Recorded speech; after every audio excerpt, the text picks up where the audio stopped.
Hello दोस्तों, कैसे हैं आप लोग। आशा करता हूँ आप लोग ठीक होंगे।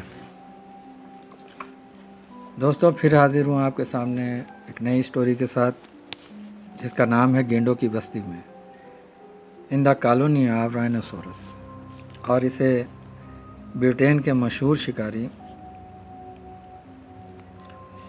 कप्तान रिची ने लिखा है। तो चलिए स्टोरी को शुरू करते हैं। मेरी शिकारी ज़िंदगी में हुई घटनाओं में एक घटना काफ़ी अहमियत रखती है। जनूबी अफ्रीका में ज़िला मैखोस गेंडों की आबादी के लिए काफ़ी मशहूर है। इस डिस्ट्रिक्ट में मैकोनी का घना और कांटेदार जंगल फैला हुआ है और यहाँ के गेंडे अपनी नस्ल, साइज़, डील-डॉल और वहशीपन की वजह से शिकारियों के लिए हमेशा आकर्षण का कारण रहे हैं। और यही वजह है कि सारी दुनिया से टूरिस्ट और शिकारी अफ्रीका आते हैं और फिर मैखोस ज़रूर आते हैं। गेंडों के बाद यहाँ दूसरी आबादी वकम्बा कबीले की है, जो इस मॉडर्न टाइम में भी हज़ारों साल पुराने रीति रिवाजों को अपनाए हुए हैं और ये तीर कमान से ही शिकार करते हैं। मैंने इन लोगों के हैरत अंगेज़ कारनामे देखे हैं। इनका तीर और भाला भी गेंडे और शेर को उसी तरह मार सकता है जिस तरह हमारी .500 बोर की राइफ़ल। जिस वक्त की ये स्टोरी है, उस वक्त कप्तान रिची केनिया के गेम वार्डन थे और कंजर्वेशन के क्षेत्र के माने हुए एक्सपर्ट थे। सच्चाई ये है कि अफ्रीकी जानवरों के बारे में कप्तान रिची को बहुत ज़्यादा जानकारी थी। वो 1929 से 1940 तक अफ्रीका में रहे और इस दौरान इन्होंने छोटे छोटे कीड़ों से हाथी जैसे ग्रैंडेल जानवर तक पर रिसर्च की और दुनिया के सामने जानकारियों का ये ख़जाना उनकी कई किताबों के रूप में सामने आया। उन्हीं दिनों उस इलाके की अंग्रेज़ी हुकूमत को एक अजीब हालत का सामना करना पड़ा। वकम्बा कबीले की आबादी पिछले कई सालों से लगातार बढ़ रही थी और बढ़ती हुई आबादी के रहने के लिए एक बड़ी ज़मीन की ज़रूरत थी। लेकिन दूसरी तरफ गेंडों की संख्या भी इसी तरह बढ़ रही थी और इनकी हरकतों की वजह से वकम्बा कबीले के लोग बहुत परेशान थे। ये गेंडे सैकड़ों की तादाद में तैयार फसलों पर हमला कर देते थे, झोपड़ियों को रौंद देते और अक्सर वहाँ मौजूद आदमियों को मार डालते। और हालत यहाँ तक पहुँच गई कि लोगों ने रात में झोपड़ियों से निकलना बंद कर दिया। उन्होंने इस मुसीबत से छुटकारा पाने की बहुत कोशिश की और अपने तीर कमान से जहाँ तक हो सकता था गेंडों को मारते रहे, लेकिन ये सारी कोशिश से कुछ ख़ास फ़ायदा नहीं हुआ। आखिरकार ज़िला में मैखोस के अंग्रेज़ कमिश्नर जॉर्ज ब्राउन के पास अर्ज़ी भेजी गई और वहाँ से कप्तान रिची के ऑफिस ये निर्देश भेजे गए कि वकम्बा कबीले की मदद की जाए और गेंडों से ये पूरा एरिया खाली करा लिया जाए और फिर यहाँ के लोगों को उस जगह बसा दिया जाए। लेकिन ये काम इतना आसान नहीं था। इन दिनों केनिया में शिकारियों का अकाल पड़ा हुआ था। गर्मी के जानलेवा मौसम में भला कौन ऐसा बेवकूफ़ था जो केनिया आता। लेकिन इसे क्या कहें कि उन्हें मैं ही मिल गया। अब खुशी या नाखुशी मुझे ये काम करना ही था। मैंने फ़ौरन ही मैकोनी पहुंचकर अपना चार्ज ले लिया। गेंडों के अलावा हमें यहाँ जिस दूसरी मुसीबत का सामना करना था वो जहरीली मक्खियाँ थीं, जिन्हें यहाँ सीसी कहा जाता है। इन मक्खियों के डंक में इतना जहर होता है कि छोटे मोटे जानवर को अगर ये डंक मार दें तो वो या तो मर जाते हैं और अगर बच गए तो भी गंभीर रूप से बीमार हो जाते हैं। ये मक्खियाँ गेंडों के खून की बड़ी प्यासी हैं और आप अगर मक्खियों का ये बादल किसी झाड़ी के ऊपर मंडराते हुए देखें तो फ़ौरन समझ जाएं कि उस झाड़ी में कोई गेंडा ज़रूर है। मैकोनी के इस जंगल में सीसी मक्खियों की दो प्रजातियां पाई जाती हैं। एक वो जो साइज़ में थोड़ा बड़ी होती है लेकिन इसका डंक छोटा होता है। यह मक्खियां ज़्यादा जहरीली नहीं होती हैं और सिर्फ गेंडों के खून पर ही जीवन गुजारती हैं। दूसरी मक्खी साइज़ में छोटी होती है मगर इसका डंक काफ़ी बड़ा और बहुत ज़्यादा जहरीला होता है। इनके डंक मारने पर फ़ौरन असर होता है। इनके डंक मारते ही आदमी को लगता है जैसे उसके शरीर में आग की लपटें उठ रही हैं। अगर फ़ौरन इलाज ना किया जाए तो इसका जहर शरीर में फैल जाता है और आदमी की मौत हो जाती है। यह मक्खियाँ गेंडों की तरह पालतू जानवरों, कुत्तों और इंसानों पर भी टिड्डी दल की तरह हमला कर देती हैं। अब मसला गेंडों से ज़्यादा मुसीबत बनी इन आफते जान मक्खियों से निपटने का था। गेंडों को भगाने के लिए ज़रूरी था कि पहले झाड़ियाँ साफ़ की जाएं, और झाड़ियों को काटने का नतीजा ये होता कि मक्खियों का टड्डी दल कबीले की तरफ निकल पड़ता और मवेशियों और इंसानों पर क़यामत बनकर टूट पड़ता।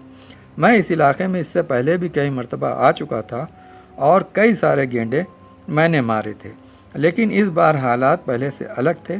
सच पूछो तो इसने हमारे होश हवास उड़ा रखे थे। कुछ समझ में नहीं आता था कि क्या किया जाए। जंगल भी साफ़ हो जाए और गेंडे भी भागकर अंदरूनी जंगल में हमेशा के लिए चले जाएं और इन खून की प्यासी मक्खियों से भी छुटकारा मिल जाए।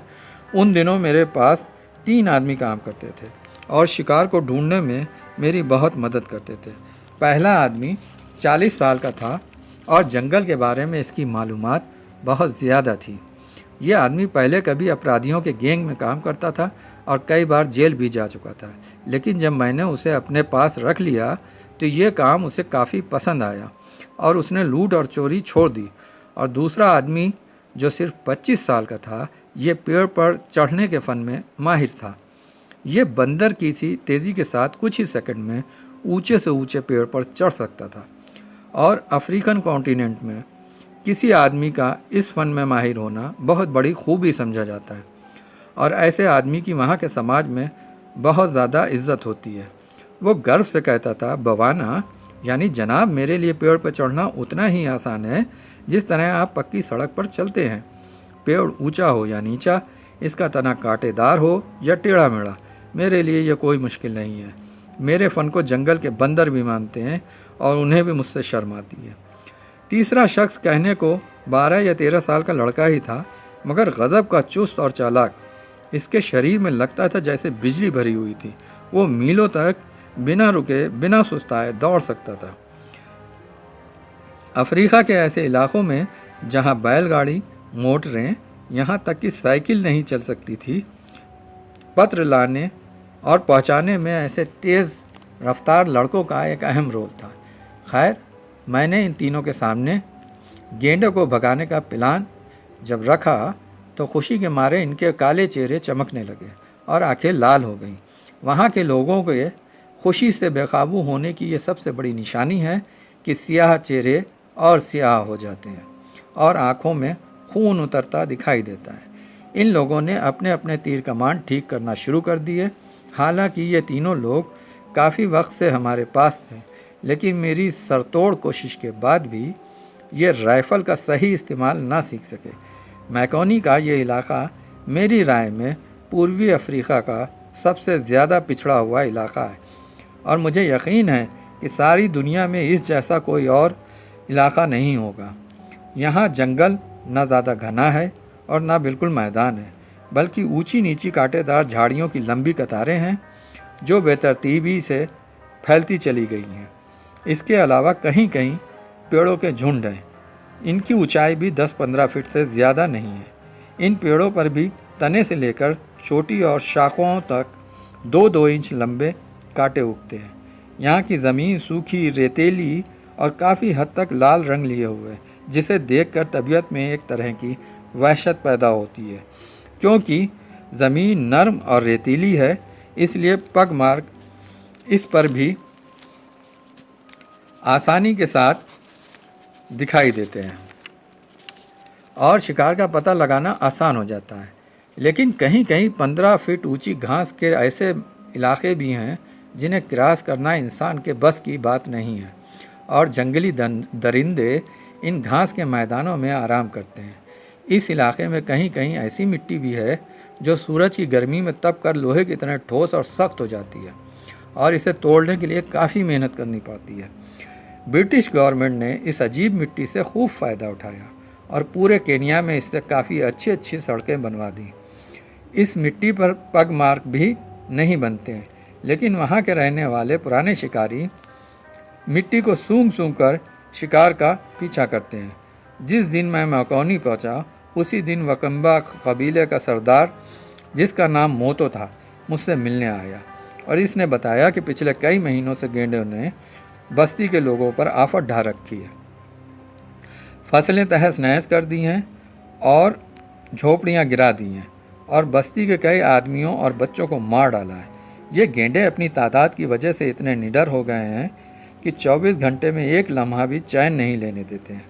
वो ग्रुप बनाकर गांव पर हमला कर देते हैं और फिर गांव के एक किनारे से दूसरे किनारे तक गांव को रौंदते हुए निकल जाते हैं। मैंने मोतो से कहा कि कमिश्नर साहब ने हमें आप लोगों की सहायता करने के लिए ही भेजा है और अब हम सब मिलकर इस समस्या का समाधान करेंगे। यह सुनकर मोतो बहुत खुश हुआ। वहाँ ये बड़ी अजीब बात थी कि एक दूसरे के पड़ोसी होते हुए भी वकिम्बा कबीले के लोग मसाई कबीले के लोगों की तरह नहीं दिखते हैं। इनके ख़त छोटे और जिस्म मजबूत होता है और मसाई लोगों के मुकाबले ये लोग काफ़ी मोटे तगड़े होते हैं। इनका रंग तवे की तरह काला और चमकदार होता है। मसाई अपनी युद्ध कला तो वकम्बा के लोग अपने शिकारी कारनामों की वजह से मशहूर हैं। इनका ख़ास हथियार कमान और जहर बुझा तीर है। इनकी कमानें बेहद मजबूत और तीरों के सिरे सुई की तरह नुकीले और कई कई इंच लंबे होते हैं। मैंने और मेरे आदमियों ने अपनी मुहिम शुरू करने से पहले एक हफ्ता वकम्बा कबीले में गुजारा और सरदार मोतो की मेहमान नवाजी का खूब लुत्फ़ उठाया। इस बीच मैंने अपने आदमियों को राइफ़ल चलाने की दिन रात ट्रेनिंग दी और उन्हें इतनी प्रैक्टिस करा दी कि वो राइफ़ल से कुछ हद तक सही निशाना लगाने लगे। इस दौरान हमने वकम्बा कबीले की भाषा के कुछ शब्द भी काम चलाने के लिए सीख लिए। मैं जितने दिन वकिम्बा में रहा, साइंस और मॉडर्न दुनिया से दूर सीधे साधे प्राचीन जंगली हबशियों को बड़ा ईमानदार और बेहद मेहनतकश और मिलनसार पाया। दुनिया में फैली हुई वो सैकड़ों बुराइयां जो आज फैशन में शामिल हैं, इनका यहाँ की संस्कृति में कोई स्थान नहीं था। इनको मालूम ही नहीं था कि कत्ल, चोरी, झूठ और दूसरे के माल पर बुरी नज़र रखना क्या चीज़ है। यहाँ हर आदमी मेहनत मशक्क़त के दम पर अपने परिवार का भरण पोषण करता है। यहाँ की औरतें भी हर तरह के काम में अपने मर्दों का हाथ बटाती हैं। यहाँ तक कि छोटे छोटे बच्चे भी किसी न किसी काम में लगे रहते हैं और जंगल से लकड़ियाँ और मवेशियों के लिए पत्ते वगैरह लेकर आते हैं। मुझे इस बात पर बड़ी हैरत है कि कैसे वकिम्बा कबीले की औरतें अपने सरों पर भारी भारी वज़न लेकर चलती हैं। मेरा अंदाज़ा है कि एक औरत 2-2.5 मन वज़न आसानी से उठा लेती है और छोटी उम्र की लड़कियां भी 100-150 पाउंड वज़न उठा लेती हैं। इसकी बड़े वजह यह है कि होश संभालते ही मेहनत की इन्हें आदत डाल दी जाती है। इतना वक्त गुजर जाने के बाद जब मैं इंग्लैंड में बैठा इस कहानी को लिख रहा हूँ, वकम्बा कबीले के लोगों की हसीन यादें मेरी ज़िंदगी की कीमती कमाई हैं। इसी कबीले में मेरी मुलाकात मुलब्बी नाम के शिकारी से हुई। वो वकम्बा कबीले का ही रहने वाला था और मेरी खुशकिस्मती थी कि इस यादगार ऑपरेशन में ऐसा आदमी हमें मिल गया जो बहुत काबिल भरोसा, वफ़ादार और बहादुर साबित हुआ। हम दोनों बहुत जल्दी ही एक दूसरे से हिल मिल गए और जब मैं केनिया से रिटायर होकर ब्रिटेन वापस आने लगा तो मुलब्बी आंखों में आंसू भरकर कहने लगा, बवाना आप जा रहे हैं, मुझे भी साथ ले चलें। मैं एक पल भी आपसे दूर नहीं रह सकता। मुलब्बी की मोहब्बत से कही गई ये बात ऐसी नहीं थी कि मैं उसे छोड़ देता। मैं उसे भी इंग्लैंड ले आया और वो आज भी उसी मोहब्बत के साथ मेरी खिदमत कर रहा है जिस तरह आज से 14 बरस पहले करता था। एक रात की बात है कि गांव के सारे कुत्ते ज़ोर ज़ोर से भौंकने लगे और इनके शोर से मेरी आंखें खुल गईं। कुत्तों का यूं मिलकर भौंकने का मतलब ये था कि कोई दरिंदा गांव में आ गया है। मैं अभी आंख मल ही रहा था कि ज़मीन एकदम लरज़ने लगी और फिर गेंडों के दौड़ने की आवाज़ें आने लगीं और इनके गले से निकलती गुर्राहट के जैसी चीखें एक क़यामत ढा रही थीं।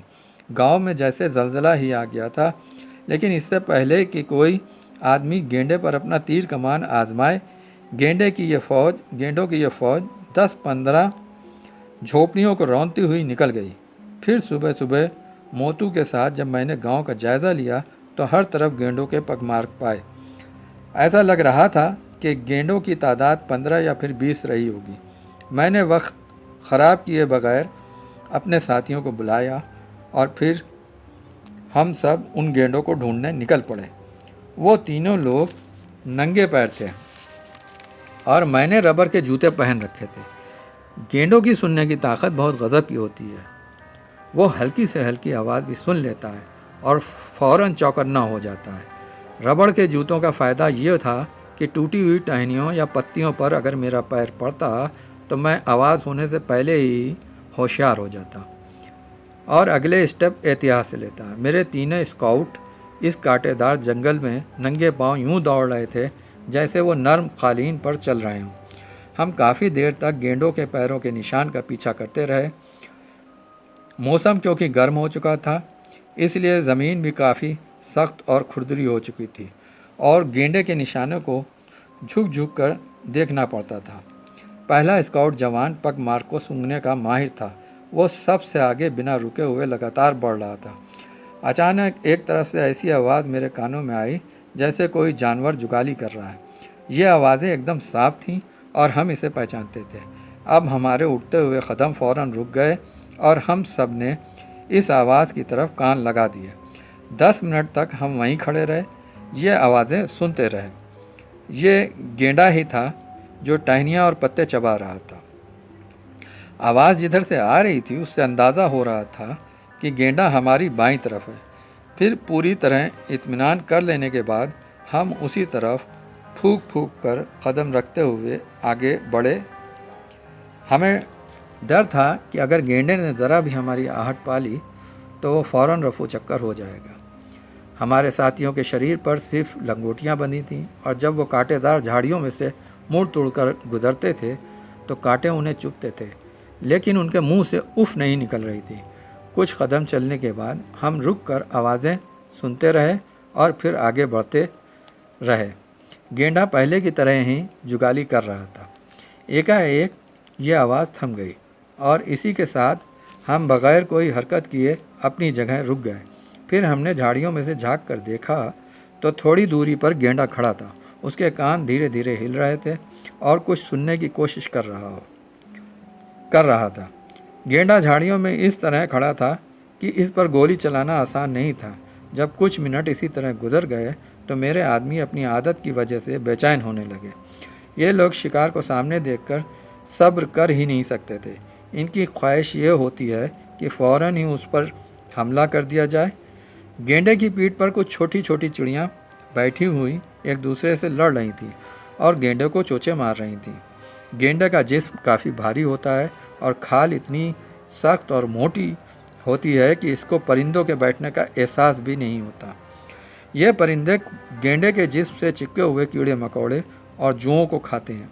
हालांकि गेंडों की देखने की ताकत अच्छी नहीं होती है और वह ज़्यादा दूर की चीज़ें अच्छी तरह नहीं देख पाते हैं, लेकिन ये छोटे छोटे पक्षी उनकी मदद करते हैं। इस बार भी यही हुआ। पक्षियों को फ़ौरन पता चल गया कि हम उन्हें देख रहे हैं। बस वो चौकन्ने हो गए और एक एक करके उड़ते हुए हमारी तरफ आए और झाड़ियों में छुपकर ज़ोर ज़ोर से बोलने लगे जैसे गेंडे को अलार्म कॉल दे रहा हूँ। जैसे ही पंछी गेंडे की पीठ से उड़कर हमारी तरफ आए, गेंडे ने मुंह चलाना बंद कर दिया और फ़ौरन चौकन्ना हो गया और सामने देखने लगा। इसके कान भी बारी बारी आगे पीछे हरकत करने लगे। फिर वो धीरे धीरे कदम उठाता हुआ हमारी तरफ बढ़ने लगा। हमने अपनी राइफलें तान ली। गेंडा जब हमसे सिर्फ 10 गज की दूरी पर था तो इसने पहली बार हमें देखा और ठिठक कर ठहर गया। इसकी दुम ऊपर को उड़ गई और टंकी की तरह के पेट में हलचल बढ़ गई। इसने अपने दुश्मनों को पहचान लिया था।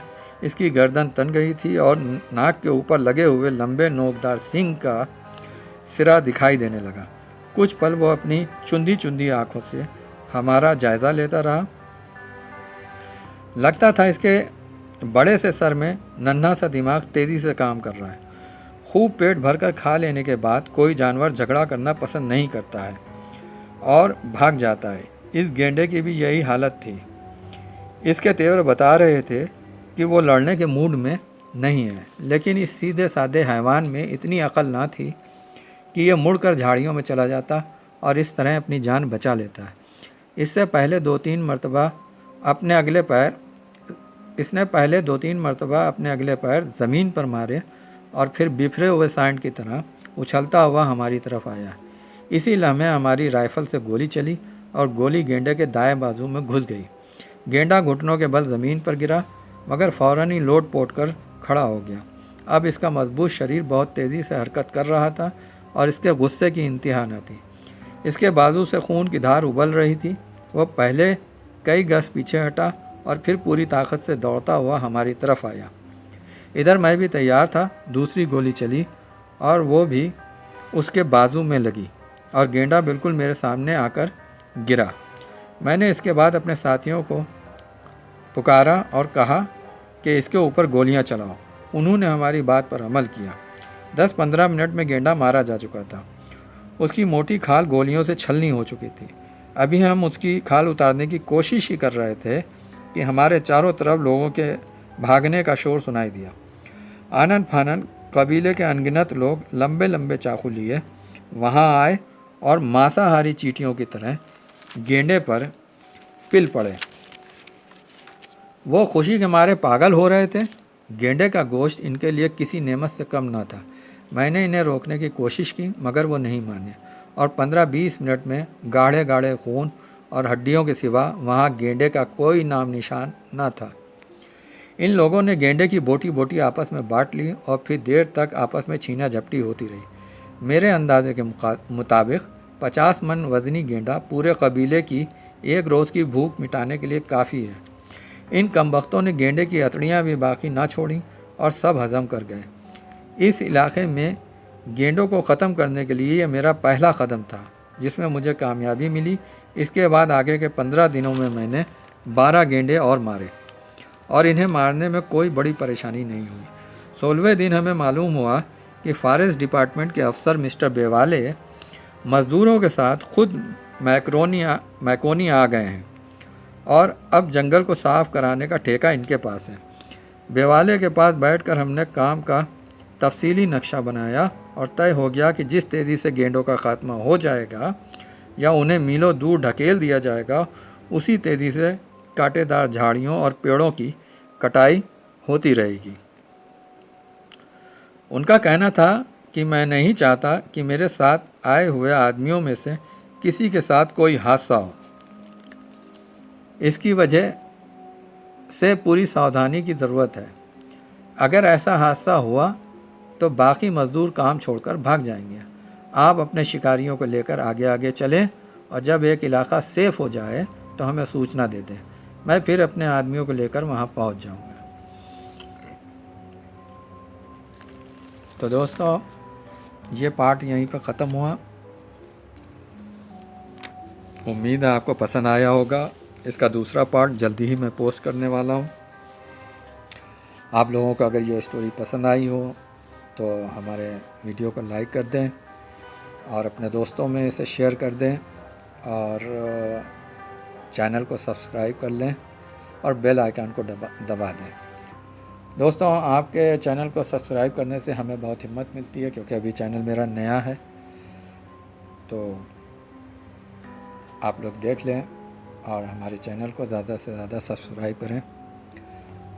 चलते हैं, फिर मिलेंगे। विदा। जय भारत, जय हिंद।